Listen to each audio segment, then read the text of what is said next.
Good Sunday morning to you. And happy Pride Month. It's good to see everyone here. We're glad to have you with us. I am glad to be back after a long vacation. I want to thank Stephanie and Ralph and Mitch and Nancy and Kate, all the folks who made it possible for me to be away for a little bit and held everything together and kept us going. I'm very grateful for that and grateful for all of you for understanding and allowing me that time to refresh and recuperate.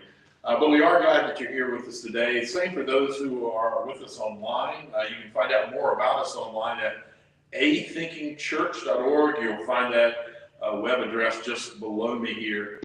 And also, if you're watching online, leave us a quick little note in the comments about where you're watching from. It's always fun to see who's joining us over the course of a Sunday morning. For folks that are here, our offering basket's on the back table. We won't be passing it around. Just find that on your way in or out. And for folks online, if you'll go to that web address, there is a place that you'll see a donate button. That helps us maintain this online and cover the expenses. So I encourage you to do that as well. We certainly are appreciative to that. Again, it's wonderful to be back with you today. And I want to go ahead and share with you two readings. The first, we've been doing a lot of readings you're familiar with over the last month or so. We're going to do another one of those. It's one that you hear frequently at various events of the church. It's Ecclesiastes chapter 3, verses 1 through 8. And I'm reading the New Revised Standard Version, the updated edition of it. Hear now these words. For everything there is a season, and a time for every matter under heaven, a time to be born and a time to die, a time to plant and a time to pluck up what is planted, a time to kill and a time to heal, a time to break down and a time to build up, a time to weep and a time to laugh, a time to mourn and a time to dance, a time to throw away stones and a time to gather stones together, a time to embrace and a time to refrain from embracing, a time to seek and a time to lose, a time to keep and a time to throw away, a time to tear and a time to sow, a time to keep silent and a time to speak, a time to love and a time to hate, a time for war and a time for peace. May we add blessing and understanding to the reading of those words. I also want to share a little quote from a book from Barbara Brown Taylor. The book is An Altar in the World. She has this to say in it. The easiest practice of reverence I know is simply to sit down somewhere outside and pay attention for a while. There's nothing particular to do. You don't have to meditate.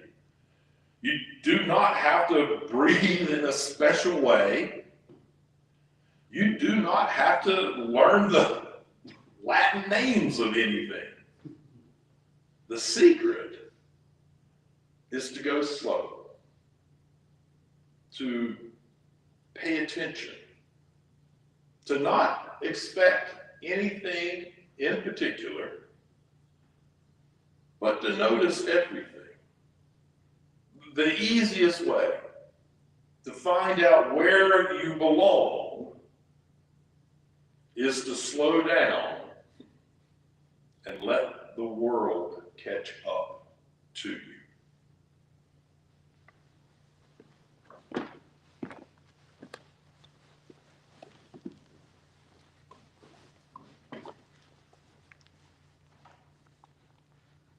This is Bruce Springsteen.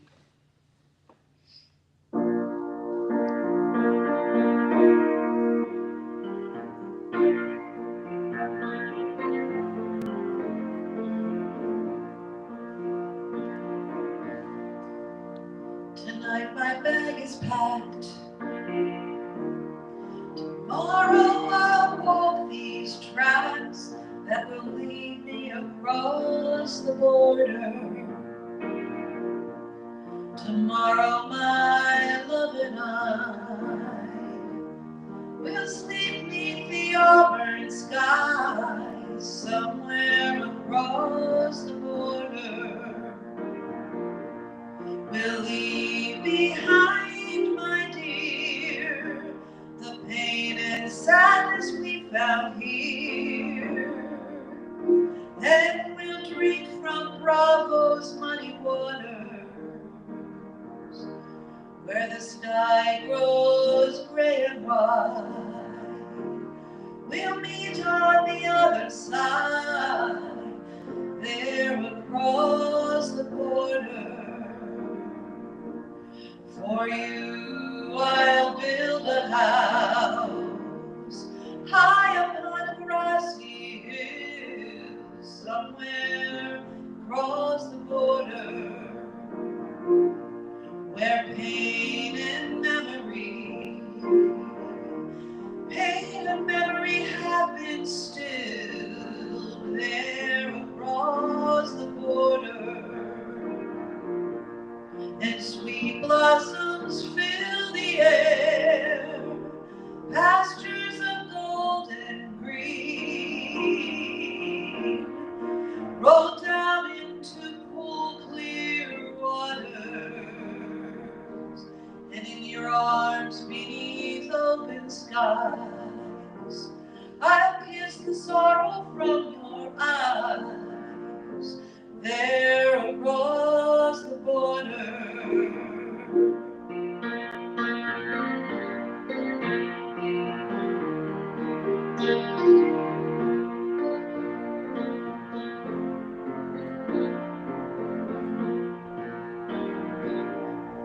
Tonight we'll sing the songs, I'll dream of you, my corazon. And tomorrow my heart will be strong, and may the saints' blessing and grace carry me safely into your arms, there across the border.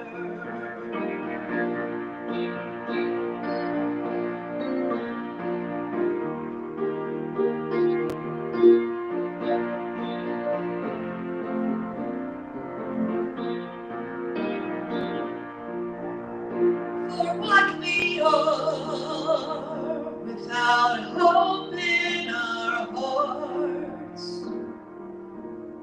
that someday we'll drink from God's blessed waters and eat the fruit from the vine. I know love and fortune will be mine, somewhere across the border.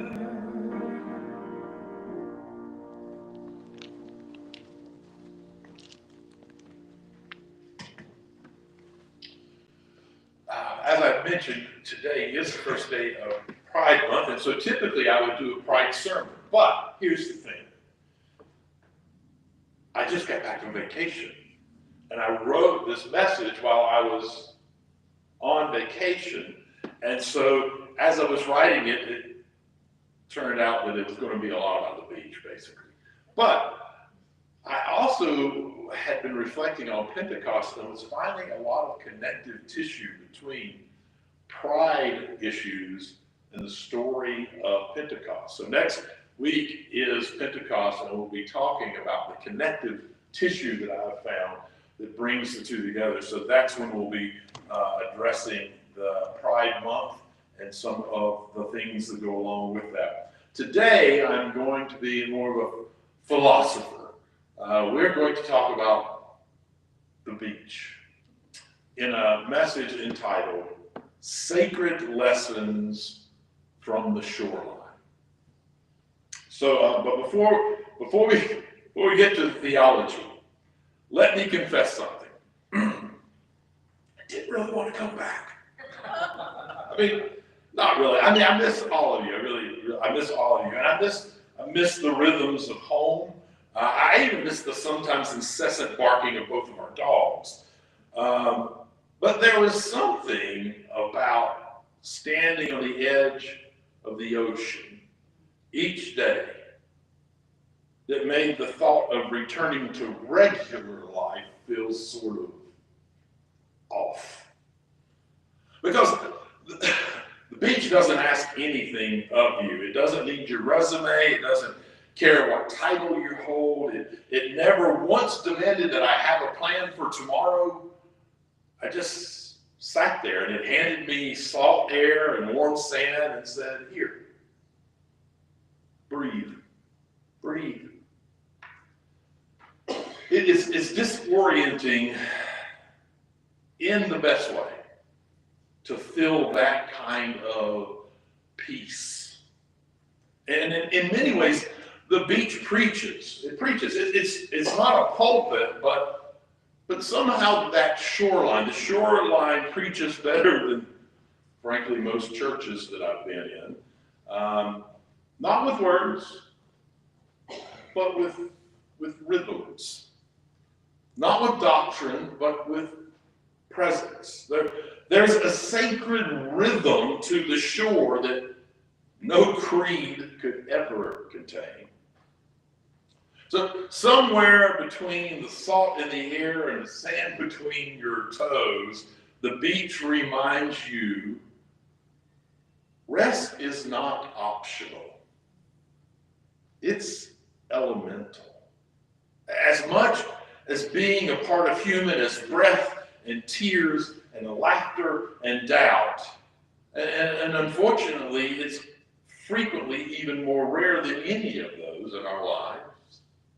We spend so much of our lives trying to prove our worth to someone, to everyone, even to ourselves. Hustle, achieve, improve, accomplish, perform. And yet the tide doesn't care how productive you've been. The ocean doesn't care about your inbox. The seagulls definitely don't care about your 5-year plan. The beach just says, be. Be. That's the first sacred lesson. And maybe it's the hardest lesson. To exist without proving. To pause without guilt. To stop without fear that you'll fall behind somehow. Because somewhere along the way, we were taught that the divine only shows up in our effort, in the mountaintop moments, in the striving, in the victories, in the impressive, and the extraordinary. But the Shoreline tells another story. It whispers that love, the divine, is in the lull, that divinity hums quietly like ordinary things, like toes buried in warm sand, or the slow unfurling of a tide that does not ask our permission to return, or the laughter of strangers you'll never know, but who are also letting go, if only for a moment, or the hush that falls over you when you stop fighting the noise long enough to actually hear the rhythm of the waves. I gotta tell you, my ears are already missing that sound. The tide will rise again. Not because you did anything, just because it does. Here's the next sacred lesson. The tide also always returns, but it never comes back the same. It reshapes the shoreline. It smooths some things out. It uncovers other things. It reveals what has been buried. It takes what no longer needs to stay and carries it away. That's how nature heals. Not with brute force, but with return, with rhythm, with a kind of sacred persistence that doesn't shout, just keeps showing up. You know, I think that our spirits, our souls, whatever you'd like to name it, I think they work the same way. When we let ourselves rest, when we stop trying to force the tide, when we give ourselves into the rhythm instead of always trying to control the tempo, something ancient in us gets reformed. Slowly, quietly, honestly. Some theologies want you to think that transformation can only come through pain. You have to be broken to be worthy, that the only way forward is through fire. But the Shoreline knows better. Sometimes it is rest that changes you. Sometimes it's awe. Sometimes it's wonder. Sometimes it's one long inhale that reminds you that this thing that we call God is still here, that you are still here, that is enough. It is enough. Let me pause here and say this. I'm not saying the beach is always peaceful either. Anyone who's ever been hit square in the face by a rogue wave knows better. You don't have to romanticize something to see the sacred in it, you see. The shoreline is not all serenity, seagulls, and sea glass. Which brings me to another lesson. Waves will knock you over. It's not personal. It's not punishment. It's just part of the rhythm. Sometimes you'll be standing tall. And sometimes you'll be soaked and sputtering and wondering why you ever went in past ankle depth. Sometimes the wave is soft, though, and lifts you up. Sometimes it slaps you sideways and scrapes your knees on the shell-covered bottom. But here's the truth the beach keeps preaching.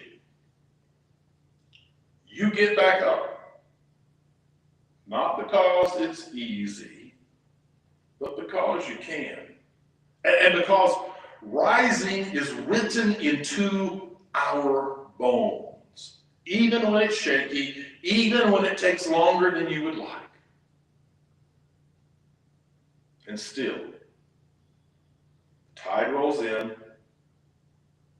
and still, you rise. You rise.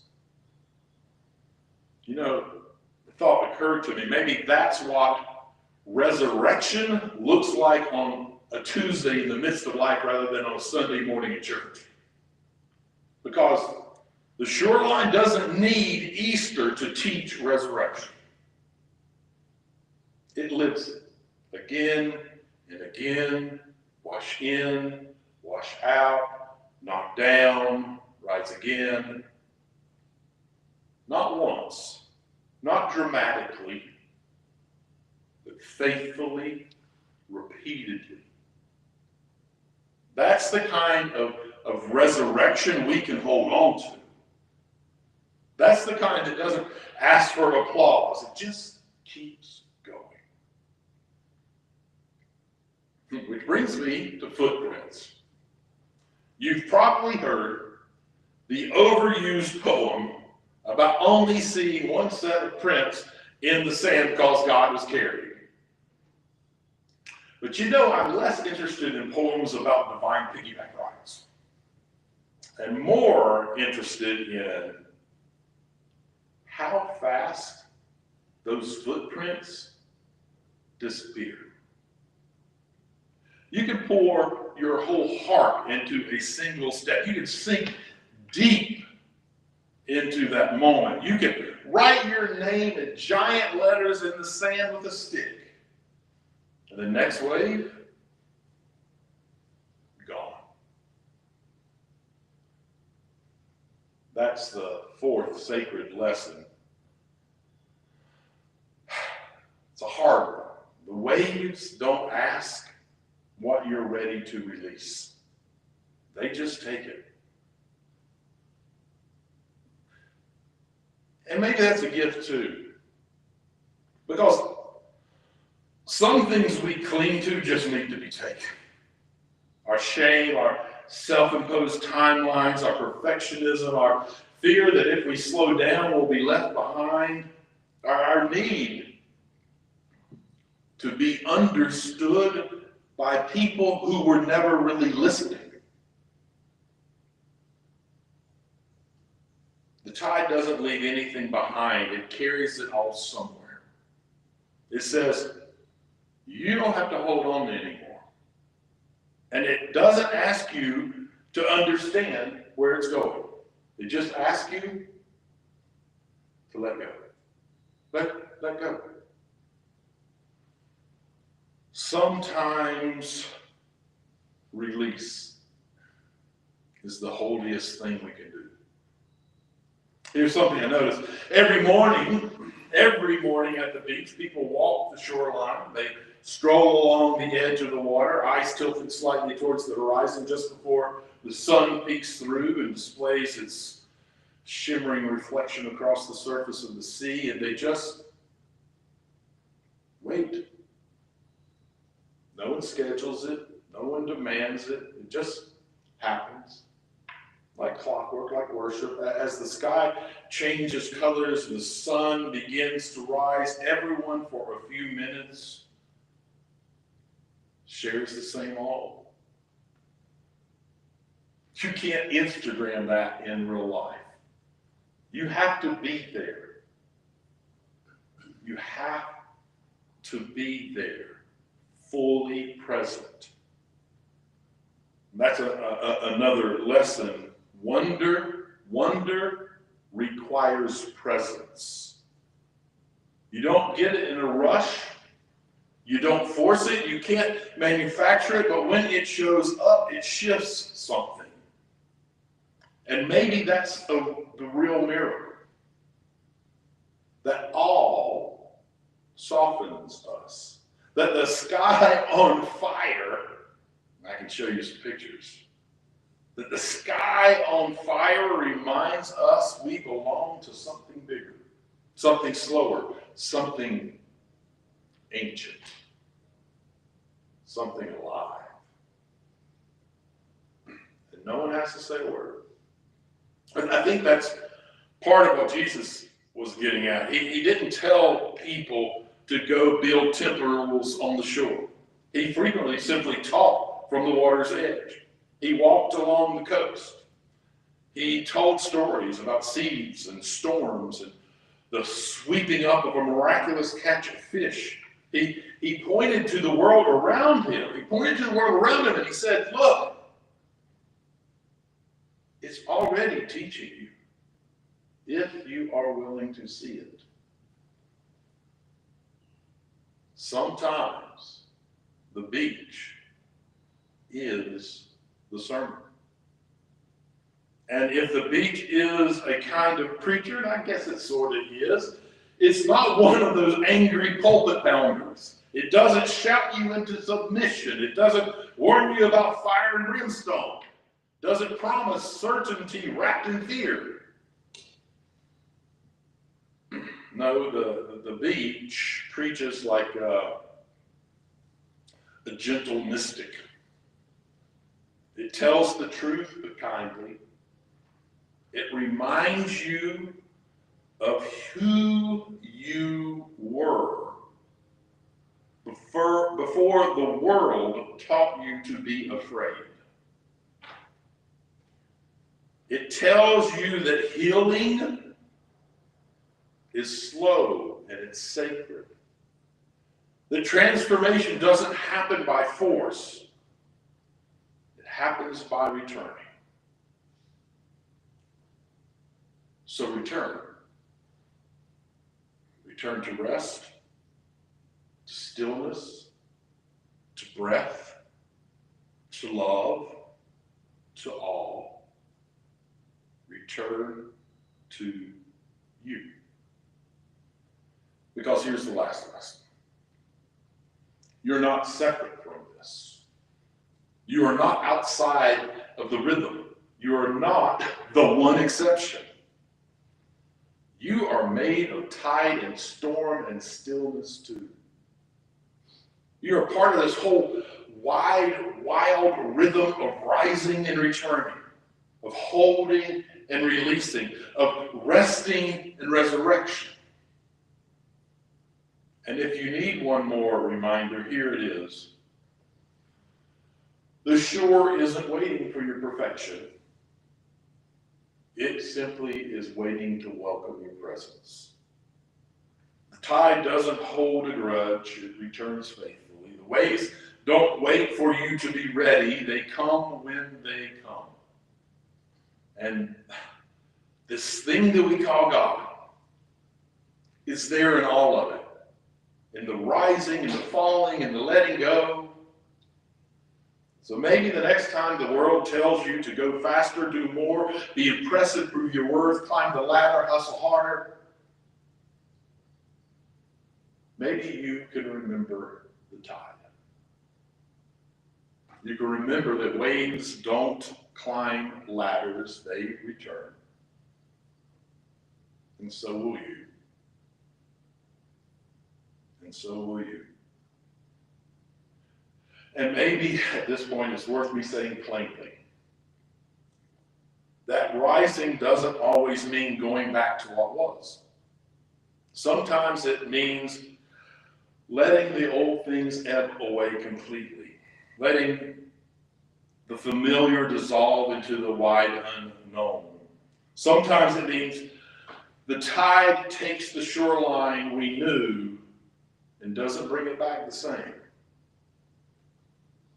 Some of us are walking through that now, saying goodbye to spaces that once held us, preparing to sell buildings that we prayed in, places we baptized babies and buried saints.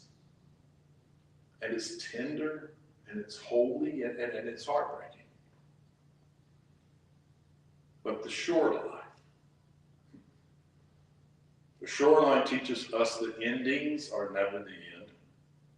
They are transitions, thresholds, invitations to the next rhythm.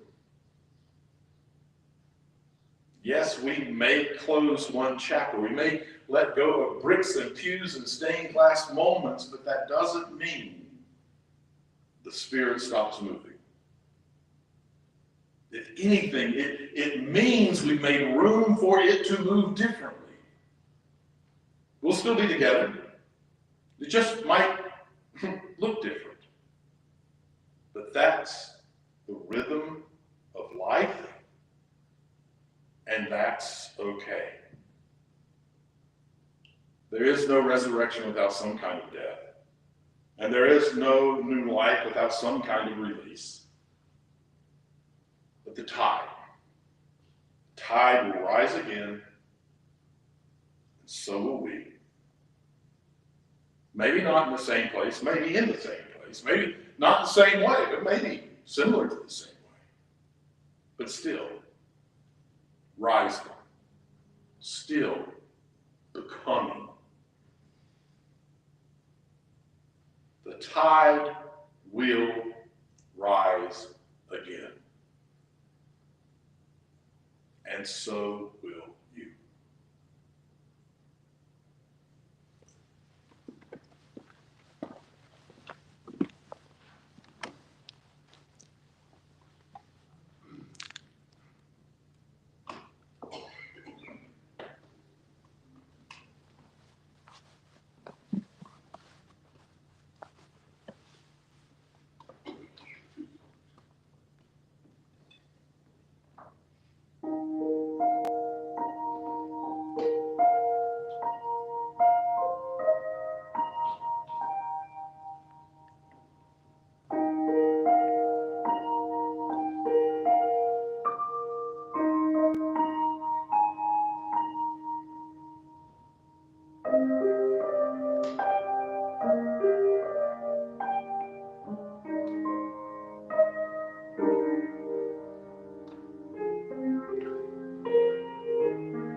grandsons.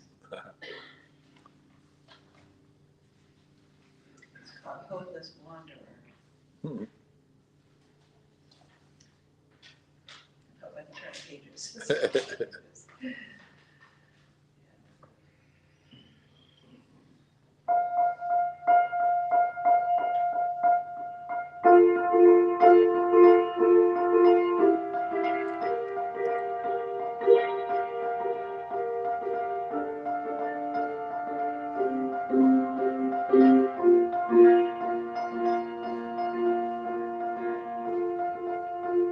You heard my voice. I came out of the woods by choice. The shelter also gave the shade, but in the dark I have no name.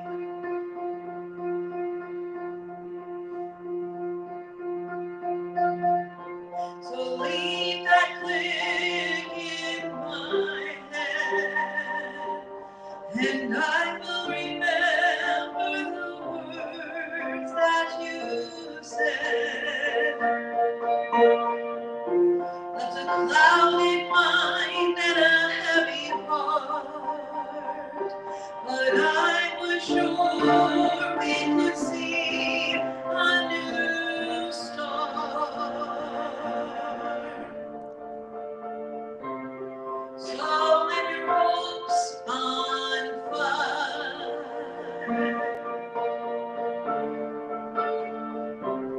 but you know your desire. Don't hold a glass over the flame. Don't let your heart grow cold. I will call you by name.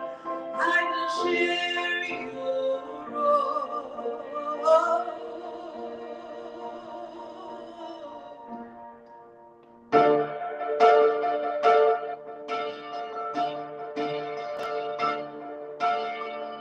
But hold me fast, 'cause I'm a hopeless wanderer.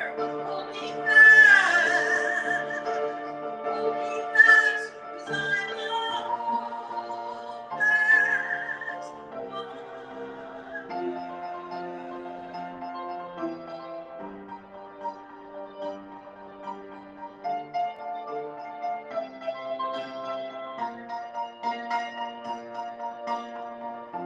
I wrestled on with my youth.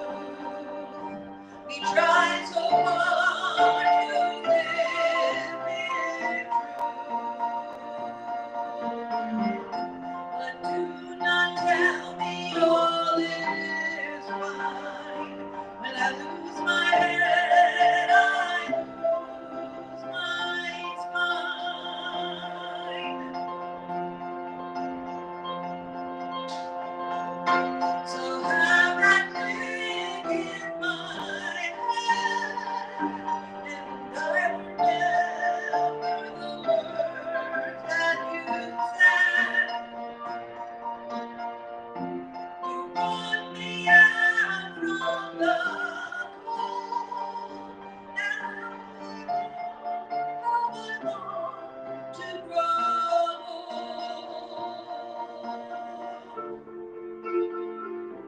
So let your hopes on fire.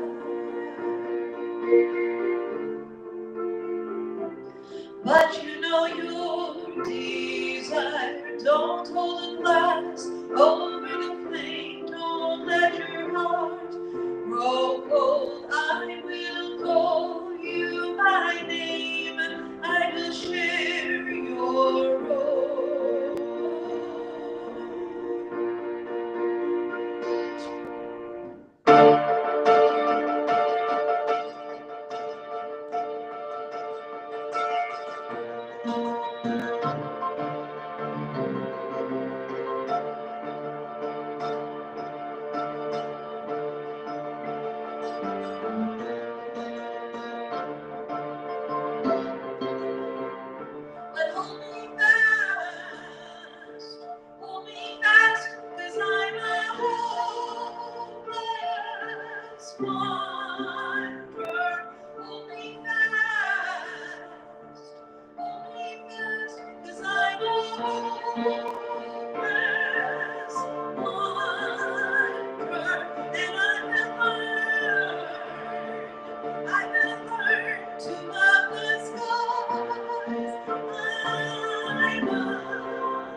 We pause in this in-between space where waves return, where footprints fade, where what was makes room for what might be.